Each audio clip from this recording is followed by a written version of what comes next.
Very good morning, dear students. In today's lecture, we shall be talking about concept of activation energy. आपको पता है कि reactions तभी होते हैं जब रिएक्टेंट मॉलिक्यूल एक दूसरे के साथ कोलाइड करते हैं. ठीक है, तो ये रिएक्टेंट है, ये रिएक्टेंट है. तो अगर ये इफ़ेक्टिवली और प्रॉपर ओरिएंटेशन से कोलाइड करेंगे तो आपको ये किसकी फॉर्मेशन में मिल जाएंगे? प्रोडक्ट की फॉर्मेशन में मिल जाएंगे. तो ये जो कोलिजन का कंसेप्ट है, रिएक्टेंट का प्रोडक्ट की फॉर्मेशन में कन्वर्ट होना है, ये सारा हमें concept of activation energy, threshold energy और हेनियस इक्वेशन का कॉन्सेप्ट जो है और टेम्परेचर का क्या इसके ऊपर इफ़ेक्ट है, टेम्परेचर कोफिशिएंट, इसके कॉन्सेप्ट को हमें पढ़ना पड़ेगा.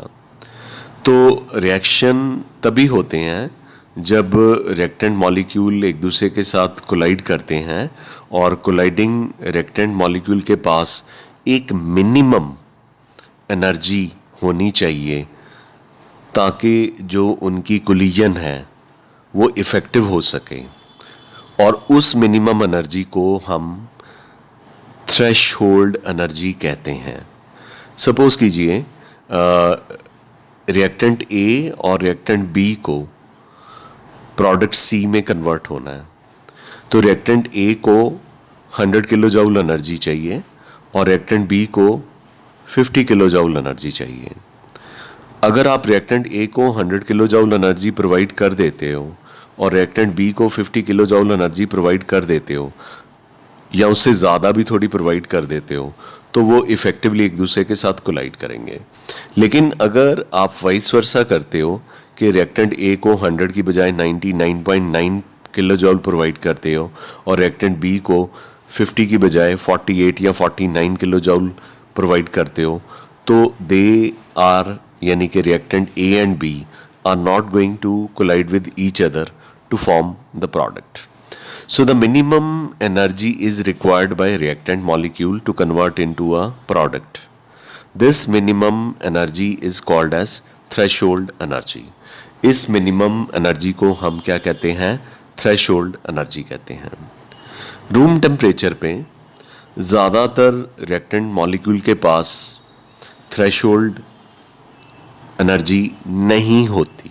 डेफिनेटली अगर होती थ्रेशोल्ड एनर्जी रिएक्टेंट के पास रूम टेम्परेचर पे तो सारे रिएक्शन रूम टेम्परेचर पे ना हो जाते. तो हमारे घर में जो मैच बॉक्सेस पड़े हैं उसको आग ना लग जाती, या हमारे घर में जो गैस है उसके पास उसको रिएक्ट करने के लिए आपको इग्नाइट करना पड़ता है. तो इग्नाइट करते हैं तो आप उसे थ्रेशोल्ड एनर्जी प्रोवाइड करने की कोशिश करते हैं. कोयले की बोरी है या पेट्रोल का कैन पड़ा हुआ है, उसको अपने आप तो नहीं आग लगेगी बिकॉज उनके पास रूम टेम्परेचर पे थ्रेशोल्ड एनर्जी जो है वो नहीं है. सो रिएक्टेंट को एनर्जी जो है बाहर से सप्लाई की जाती है in the form of heat, in the form of light. जैसे कि कई बार कहा जाता है कि इस सब्सटेंस को ये लाइट सेंसिटिव है, इसे कलर्ड कैन में रखना है, कलर्ड बॉटल में रखना है, धूप में नहीं रखना, फ्रीजिंग टेम्परेचर पे या रेफ्रिजरेटर में रखना है. नहीं तो क्या होता है कि वो लाइट से थ्रेशोल्ड एनर्जी को गेन कर लेते हैं तो वो उसके अंदर जो सब्सटेंस होता है वो आपस में रिएक्ट करके कोई नया ही प्रोडक्ट दे देता है जो कि आपके लिए हार्मफुल भी हो सकता है. सो जो थ्रेशोल्ड एनर्जी है वो सप्लाई की जाती है in the form of heat, light. Reactant molecule इस एनर्जी को एब्जॉर्ब करते हैं और उनकी एनर्जी या तो थ्रेशोल्ड एनर्जी के बिल्कुल बराबर हो जाती है या उससे ग्रेटर हो जाती है. ग्रेटर थोड़ी सी सप्लाई करेंगे तो ज़्यादा बेनिफिशियल है, थोड़ी सी तो जैसे 50 चाहिए तो 50.2 किलो जूल प्रोवाइड कर दें तो इस बेनिफिशियल. तो इससे जो रिएक्टेंट है वो रिएक्ट करना शुरू कर देते हैं और वो किस में कन्वर्ट हो जाते हैं? प्रोडक्ट्स में कन्वर्ट हो जाते हैं। लग गया पता थ्रेशोल्ड एनर्जी का कंसेप्ट। अब हमने एक्टिवेशन एनर्जी का कॉन्सेप्ट पढ़ना है। रिएक्टेंट मॉलिक्यूल्स को थ्रेशोल्ड एनर्जी का बैरियर क्रॉस करने के लिए या थ्रेशोल्ड एनर्जी पे जाने के लिए बाहर से जो एनर्जी सप्लाई की जाती है उसको हम क्या कहते हैं, एक्टिवेशन एनर्जी, जो कि मैं आपको ग्राफ की हेल्प से अभी शो कर दूंगा। ठीक है, सो हम कह सकते हैं एक्टिवेशन एनर्जी को E A से लिखते हैं is equal to threshold energy minus average kinetic energy of reactant. Reactant की अपनी भी एनर्जी होती है, तो अगर रिएक्टेंट की किनेटिक एनर्जी को एक्टिवेशन एनर्जी मिल जाए, यानी इसको आप इधर ले जाओ, एक्टिवेशन एनर्जी मिल जाए तो रिएक्टेंट की एनर्जी किसके इक्वल हो जाएगी, थ्रेशोल्ड एनर्जी के इक्वल हो जाएगी। मैं रिपीट करता हूँ कि activation energy is equal to threshold energy minus average kinetic energy of reactant. इसका मतलब रिएक्टेंट की अपनी एनर्जी होती है, तो बाहर से क्या सप्लाई करते हैं, एक्टिवेशन एनर्जी। तो ये जो नेगेटिव साइन है इसको इधर ले जाते हैं, तो एवरेज किनेटिक एनर्जी नेगेटिव से क्या हो जाएगी, प्लस हो जाएगी। यानी कि रिएक्टेंट की किनेटिक एनर्जी में एक्टिवेशन एनर्जी अगर ऐड कर दी जाए, बाहर से सप्लाई कर दी जाए, तो वो थ्रेशोल्ड एनर्जी के इक्वल हो जाएगी। तो जो रिएक्टेंट मॉलिक्यूल है वो इफ़ेक्टिवली कोलाइड कर सकते हैं और रिएक्टेंट मॉलिक्यूल कोलाइड करके किस में कन्वर्ट हो जाएंगे, प्रोडक्ट में कन्वर्ट हो जाएंगे। गॉट इट बेटा? Okay, this can be explained with the help of a graph. It has been explained in a very simple, lucid language. On this axis, I have taken up potential energy, and on this axis, I have taken up reaction coordinate. Reaction coordinate मतलब कि जिस तरफ reaction progress करता है, ठीक है? तो ये यहाँ से लेके यहाँ तक reactant की एनर्जी है जो reactant के पास अपनी थी, ठीक है? और ये जो ब्लैक लाइन पास क्रॉस कर रही है, ये थ्रेशोल्ड एनर्जी का बैरियर है। रिएक्टेंट के पास इतनी एनर्जी है, और अगर वो थ्रेशोल्ड, वो मतलब रिएक्टेंट, अगर रिएक्टेंट थ्रेशोल्ड एनर्जी के बैरियर को क्रॉस कर दें तो वो क्या किस में कन्वर्ट हो जाएंगे, प्रोडक्ट में। पर प्रॉब्लम इज दिस कि रिएक्टेंट के पास यहाँ से लेके यहाँ तक एनर्जी है, तो ये एनर्जी उनके पास नहीं है। ये एनर्जी हम बाहर से सप्लाई कर रहे हैं in the form of activation energy. यानी यहाँ से लेके यहाँ तक एनर्जी रिएक्टेंट की अपनी थी, EA एक्टिवेशन एनर्जी हमने बाहर से सप्लाई की, तो रिएक्टेंट जो है ये थ्रेशोल्ड एनर्जी के बराबर एनर्जी को गेन करने में सक्सेसफुल हुआ, और रिएक्टेंट मॉलिक्यूल आपस में इफ़ेक्टिवली कोलाइड करेंगे और रिएक्टेंट जो है वो किस में कन्वर्ट हो जाएगा, प्रोडक्ट में। अब यहाँ से लेके यहाँ तक, यानी कि ये एनर्जी किसकी है, प्रोडक्ट की है। ये यहाँ तक जो है किसकी एनर्जी है, प्रोडक्ट की है। प्रोडक्ट की एनर्जी कम है, रिएक्टेंट की एनर्जी ज़्यादा है। तो रिएक्टेंट और प्रोडक्ट की एनर्जी में जो डिफरेंस है उसे डेल्टा H इंथैल्पी चेंज के साथ लिखा जाता है, और डेल्टा H नेगेटिव भी हो सकता है, पॉजिटिव भी हो सकता है। अगर रिएक्टेंट की energy is greater than product की energy, if ER is greater than EP, तो डेल्टा H जो है नेगेटिव होगा। अगर डेल्टा H नेगेटिव होगा तो जो प्रोसेस है वो क्या होगा, एक्सोथर्मिक, एंड वाइस वर्सा। इसका मतलब आप समझते ही हो, वाइस वर्सा का मतलब कि अगर रिएक्टेंट की एनर्जी प्रोडक्ट की एनर्जी से कम है तो डेल्टा H नेगेटिव की बजाय पॉजिटिव होगा, और प्रोसेस जो है एक्सोथर्मिक की बजाय क्या होगा, एंडोथर्मिक होगा। ठीक है, तो ग्राफ दो तरह के हो सकते हैं। यहाँ पे जो ग्राफ शो किया गया है एक्सोथर्मिक रिएक्शंस के लिए शो किया गया है, जहाँ पे रिएक्टेंट जो है वो उनकी एनर्जी जो है प्रोडक्ट की एनर्जी से ज़्यादा है और डेल्टा एच जो है वो नेगेटिव आ गया। अब डेल्टा एच नेगेटिव क्यों आया? क्योंकि बच्चा डेल्टा एच जो है energy of product minus energy of reactant. अब प्रोडक्ट की एनर्जी कम है, रिएक्टेंट की ज़्यादा है, तो रिएक्टेंट के आगे कौन सा साइन लगा हुआ है? नेगेटिव का साइन लगा हुआ है। तो डेल्टा एच फिर क्या हो गया? नेगेटिव हो गया। जब डेल्टा एच नेगेटिव होगा तो प्रोसेस क्या होगा? एक्सोथर्मिक। तो अगर delta H E P minus E R के इक्वल है, तो अगर E R is greater than E P, the process is going to be exothermic and vice versa. Got it? यहाँ पे ये लिखा हुआ है कि E A stand for activation energy, delta H is energy evolved और एब्जॉर्ब्ड।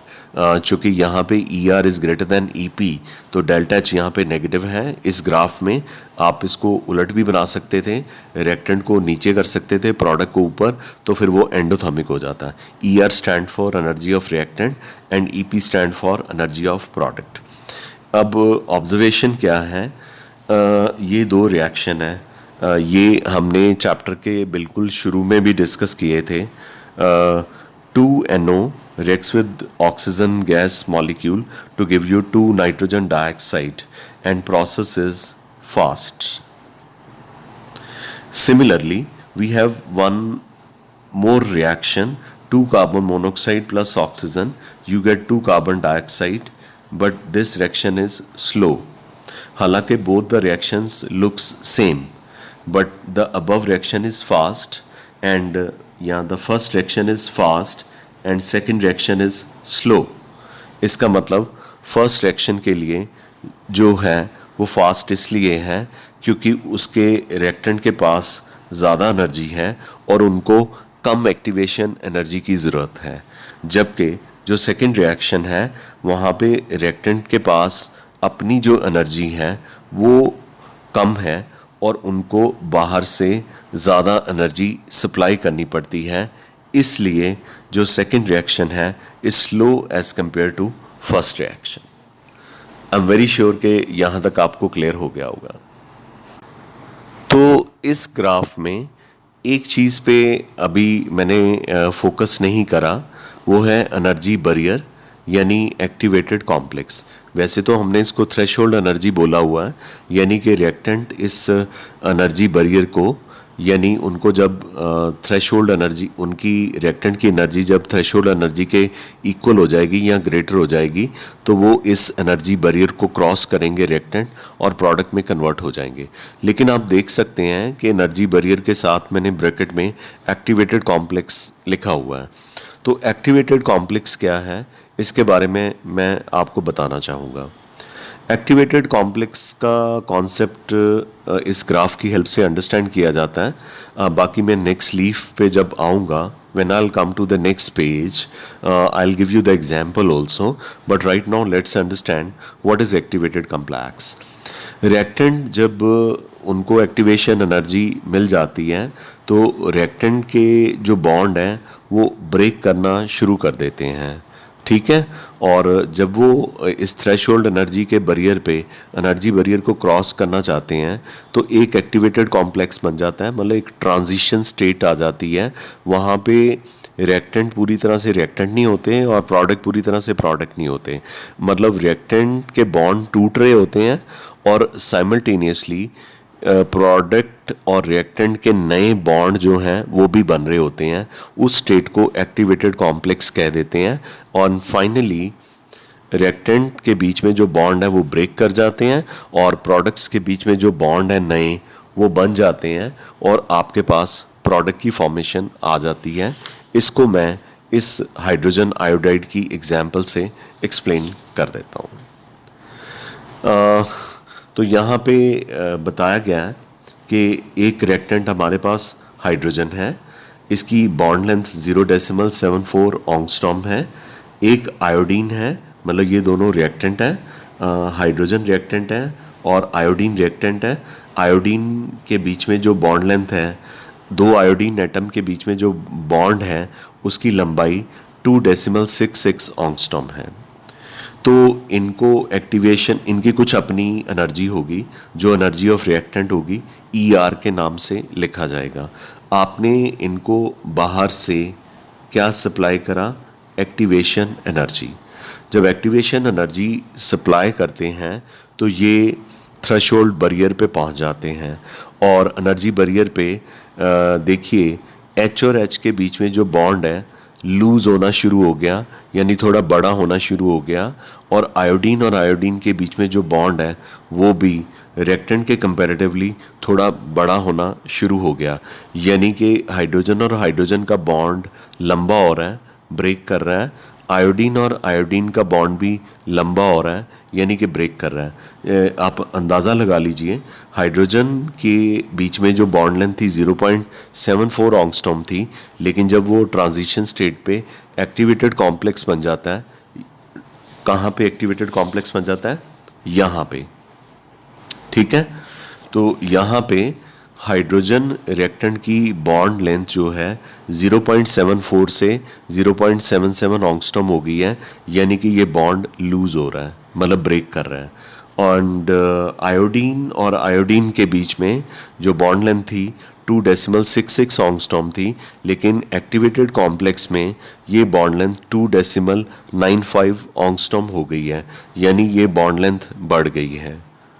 इसका मतलब आयोडीन का बॉन्ड भी ब्रेक कर रहा है और हाइड्रोजन का बॉन्ड भी ब्रेक कर रहा है। Simultaneously it has been found a dotted line between hydrogen and iodine on the left side of the activated complex, and similarly there is a dotted line on the right hand side of activated complex between hydrogen and iodine.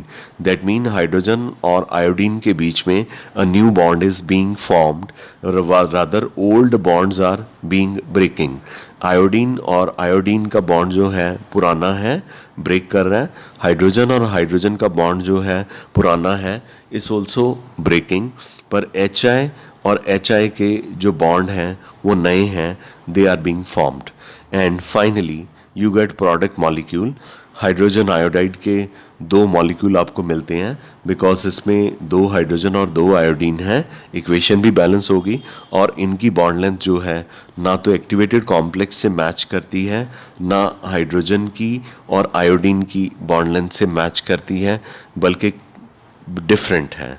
This clearly shows कि जब भी reactant को product में convert करना होता है तो उनको एक्टिवेटेड कॉम्प्लेक्स की स्टेट में से निकल करके जाना होता है, only then reactants are converted into products. I am sure कि यहाँ तक आपको क्लियर हो गया होगा। तो इसीलिए ये चीज़ मैं पहले भी बता चुका हूँ कि threshold energy is equal to activation energy plus energy of reactant. Reactant के पास एक अपनी नेचुरल एनर्जी होती है, लेकिन ये energy most of the time is not sufficient to cross the energy barrier और to equate itself equal to threshold energy. So बाहर से एनर्जी सप्लाई की जाती है जिसे हम एक्टिवेशन एनर्जी कहते हैं।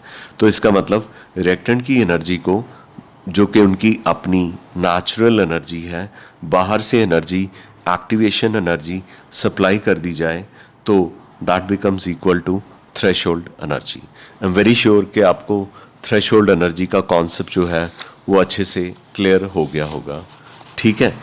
तो अगर ये एक्टिवेशन एनर्जी का कॉम्प्लेक्स आपको क्लियर है, तो अब हमने टेम्परेचर का क्या इफ़ेक्ट है रेट कांस्टेंट के ऊपर, रेट ऑफ रिएक्शन के ऊपर, अर्हेनियस इक्वेशन की हेल्प से पढ़ना है, लेकिन आज हम इसको ग्राफिकल मेथड से पढ़ेंगे एंड बताएंगे कि कैसे रेट ऑफ रिएक्शन जो है वो टेम्परेचर के ऊपर डिपेंड करता है। तो इसमें कहा गया, effect of room temperature on rate constant पे कहा गया कि रेट ऑफ रिएक्शन जो है ना वो नियरली डबल हो जाता है, या इवन डबल से भी थोड़ा ज़्यादा हो जाता है जब आप 10 डिग्री टेम्परेचर जो है वो इंक्रीज़ करते हो। तो ये जो टेम्परेचर का इफ़ेक्ट है, जिससे rate of reaction nearly double हो जाता है जब आप 10 डिग्री टेम्परेचर इंक्रीज़ करते हो, इसे टेम्परेचर कॉफिशिएंट ईटा के साथ लिखा जाता है। मतलब एक रिएक्शन है, किसी स्पीड से हो रहा है रूम टेम्परेचर पे, आप 10 डिग्री टेम्परेचर राइज कर दीजिए, इंक्रीज कर दीजिए, तो rate of reaction almost double हो जाएगा। This term is called as temperature coefficient. Eta, it is equal to rate constant at temperature T plus 10 degree. यहाँ पे जो टी है वो 298 केल्विन है। तभी तो 10 ऐड किया तो 308 केल्विन हो गया, अपॉन रेट कांस्टेंट एट से स्टैंडर्ड टेम्परेचर 25 डिग्री सेल्सियस, यानी कि 298 केल्विन। किसी भी कोलिजन के इफेक्टिव होने के लिए मैं पीछे बता के आया हूँ कि हमें बाहर से एक्टिवेशन एनर्जी तो सप्लाई करनी पड़ेगी। एक्टिवेशन एनर्जी सप्लाई करोगे तभी रिएक्टेंट मॉलिक्यूल जो हैं थ्रेशोल्ड एनर्जी के बैरियर को क्रॉस करेंगे।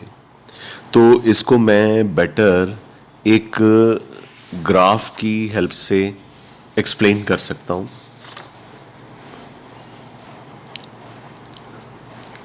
इस ग्राफ में आपको जो ग्राफ है, एक एक्सिस पे फ्रैक्शन ऑफ मॉलिक्यूल लिया गया और एक एक्सिस पे काइनेटिक एनर्जी ली गई है।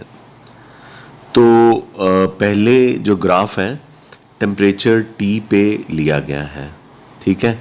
तो यहाँ पे इसकी जो पीक है उसको डाउनवर्ड डिसेंड किया गया और इसको मोस्ट प्रोबेबल काइनेटिक एनर्जी कहा जाता है। पर सिर्फ ये जो रेड कलर का आपको पोर्शन नज़र आ रहा है, A B C D, temperature T पे सिर्फ इतने फ्रैक्शन ऑफ मॉलिक्यूल, इधर फ्रैक्शन ऑफ मॉलिक्यूल है ना, सिर्फ A B C D fraction of molecule के पास एनर्जी होती है greater than threshold energy, so that reactants can effectively collide to convert into product. Got it? लेकिन अगर आप टेम्परेचर को 10 डिग्री इंक्रीज कर देते हो तो ग्राफ जो है थोड़ा सा शॉर्ट हो जाता है, पहले वाले ग्राफ से राइट साइड पे शिफ्ट कर जाता है, और अब जो फ्रैक्शन ऑफ मॉलिक्यूल हैं जिनके पास थ्रेशोल्ड एनर्जी है to convert into product, they are red portion plus black portion, यानी A B E F. A B E F molecule के पास इतनी एनर्जी है कि उनकी कोलिजन इफेक्टिव होगी। हालांकि आगे चल के प्रॉपर ओरिएंटेशन का कॉन्सेप्ट भी आएगा जिसमें हम बताएंगे कि सिर्फ एक्टिवेशन एनर्जी मिलने से या थ्रेशोल्ड एनर्जी के बैरियर को पहुंचने से हर रिएक्टेंट जो है प्रोडक्ट में कन्वर्ट नहीं होगा। अगर ऐसा होता तो रिएक्टेंट और प्रोडक्ट जो यील्ड है प्रोडक्ट की वो 100% होती, जितना रिएक्टेंट आप यूज़ करते उतना ही प्रोडक्ट आपको मिल जाता। ऐसा नहीं होता, रिएक्टेंट को आपस में टकराने के लिए प्रॉपरली कोलाइड भी करना पड़ेगा। अगर दो साइकिल वाले स्लाइटली शेव करके चले जाते हैं और उनके बीच में कोलिजन नहीं होती, निकल जाते हैं, बस उनका कंधा ही टकराता है आपसे आपस में। लेकिन अगर बिल्कुल हेड टू हेड कोलाइड करते हैं तो दोनों बाइसिकल वाले नीचे गिर सकते हैं, दोनों एक्टिवा वाले गिर सकते हैं। आपने ये it's a very common practice is been happening. तो collision has to be very effective, उसके लिए प्रॉपर ओरिएंटेशन का कॉन्सेप्ट भी आगे चल के आएगा। लेकिन यहाँ पे हम जो कॉन्सेप्ट पढ़ रहे हैं थ्रेशोल्ड एनर्जी का, और कितने फ्रैक्शन ऑफ मॉलिक्यूल के पास थ्रेशोल्ड एनर्जी होती है टेम्परेचर T + 10 डिग्री पे। तो आपको साफ नज़र आ रहा है कि टेम्परेचर T पे सिर्फ A B C D molecule के पास एनर्जी है कि वो थ्रेशोल्ड बैरियर को क्रॉस कर सकें, लेकिन जब आप सिर्फ 10 डिग्री टेम्परेचर इंक्रीज कर देते हो तो उन फ्रैक्शन ऑफ मॉलिक्यूल का नंबर ऑलमोस्ट डबल से भी थोड़ा ज़्यादा ही है, ABEF है। इतने फ्रैक्शन ऑफ मॉलिक्यूल के पास एनर्जी है greater than threshold energy so that reactant can effectively convert into product. I'm very sure this is clear to you. आगे हमने Arrhenius इक्वेशन पढ़नी है। Arrhenius इक्वेशन जो है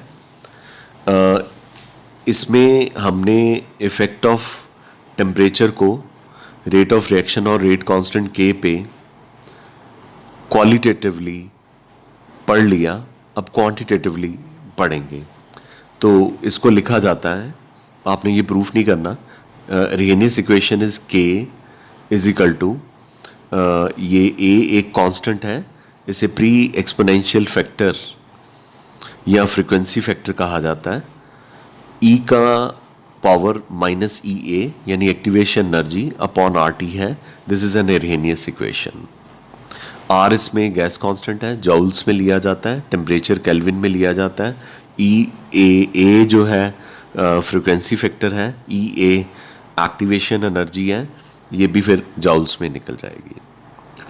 तो ये जो फैक्टर है E की power minus EA upon RT, ये बताता है कि कितने फ्रैक्शन ऑफ मॉलिक्यूल की एनर्जी जो है इक्वल टू और ग्रेटर देन एक्टिवेशन एनर्जी है रिएक्टेंट को प्रोडक्ट में कन्वर्ट करने के लिए। अब इसको मैथमेटिकल ट्रीटमेंट देना है। ये जो इक्वेशन 1 है Arrhenius की, इसका लॉग ले लीजिए दोनों तरफ। हमारे पास K है, ln K आ गया इज इक्वल टू A है, ln A आ गया। ये E की पावर माइनस है, minus EA upon RT is equation number 2। जो शुरुआत वाली इक्वेशन थी वो इक्वेशन 1 थी। अब हम अज्यूम करना चाहते हैं कि हमारे पास K रेट कांस्टेंट है और T टेम्परेचर है। अगर टेम्परेचर T1 होगा तो रेट कांस्टेंट K1 होगा। अगर टेम्परेचर इंक्रीज कर देते हो 10 डिग्री या 10 डिग्री से ज़्यादा तो रेट कांस्टेंट K2 हो जाएगा। So it's written very clearly, value of rate constant is K1 and K2 at temperature T1 and T2। तो आप K1 और K2, T1 और T2 की वैल्यू को इक्वेशन 2 में पुट कर दीजिए। तो आप पहले इसको 1 के साथ लिखिए, जब टेम्परेचर T1 था, lower 1, ln K1 is equal to ln A minus EA upon RT की बजाय RT1। R तो कांस्टेंट है तो इसको ऐसे रहने दीजिए। इस इक्वेशन नंबर 3। इक्वेशन नंबर 4 पे आइए। अब आपने टेम्परेचर को 10 डिग्री इंक्रीज कर दिया है, तो जो रेट कांस्टेंट K1 है वो K2 हो जाएगा। ln K2 is equal to ln A minus minus EA upon RT1 RT2। R तो कांस्टेंट है, टेम्परेचर चेंज हुआ है तो K1 और K2 भी चेंज हुआ है। आप इक्वेशन 3 को इक्वेशन 4 में से सब्सट्रैक्ट कीजिए, हमारे पास आएगा ln K2 minus ln K2 minus ln1 is equal to, ये और ये कट जाएंगे, minus EA RT2 minus EA upon RT1। ठीक है, तो हम इसको ऐसे भी लिख सकते हैं ln K2 अपॉन K1, और यहाँ पे ये जो साइंस हैं इनको आपने चेंज कर दिया। तो RT1 वाली टर्म को आप आगे ले आए और RT2 वाली टर्म को आप पीछे ले गए, तो आपके पास आ गया EA अपॉन R कॉमन, यहाँ पे ले लिया। ये बहुत ही सिंप्लीफाइड मैथमेटिकल डेरिवेशन है। तो ब्रैकेट में क्या आएगा, 1 upon T1 minus 1 upon T2। Is equal to EA upon R, इसका एलसीएम लिया T2 minus T1 upon T1 T2, ठीक है। आगे ln जो होता है वो किसके इक्वल होता है 2.303 लॉग, तो यहाँ पे लॉग लिख लिया K2 upon K1 is equal to, यहाँ पे जो 2.303 था वो R के साथ चला गया, क्रॉस मल्टीप्लाई होके हमारे पास आ गया EA अपॉन 2.303 R ब्रैकेट में T2 minus T1 upon T1 into T2। ये इक्वेशन नंबर 5 आ गई। क्लियर है? ये रेनियस इक्वेशन है। आई एम श्योर कि ये आपको क्लियर होगी। तो आज के लिए हम इतना ही करते हैं। कल हम इस रेनियस इक्वेशन की वैलिडिटी को चेक करेंगे और साथ में इसके न्यूमेरिकल्स करेंगे। ठीक है बच्चा? क्लियर है? तो that's all for the day, rest will take up tomorrow. Thank you very much. अपना काम ज़रूर सबमिट कराइए। आप थोड़े से ढीले पड़ गए हो, काम नहीं सबमिट करवा रहे हैं कई बच्चे स्पेसिफिकली, तो please submit your work on the same day और maximum by the next day within 24 hours. That is all is my humble suggestion to you. Rest is all up to you. You are grown up people, you are grown up students. I can only guide you, I can only teach you. You have to absorb. You can ask me thousand of times, पर काम जो लिखना है आपने notebook में वो तो आपने खुद ही लिखना है, that you have to. और वीडियो को सुनिए काफ़ी बार, क्योंकि फिर इसके टेस्ट भी नेक्स्ट वीक से शुरू हो जाएंगे। ठीक है? थैंक यू बच्चा। We call it a day. Love you all.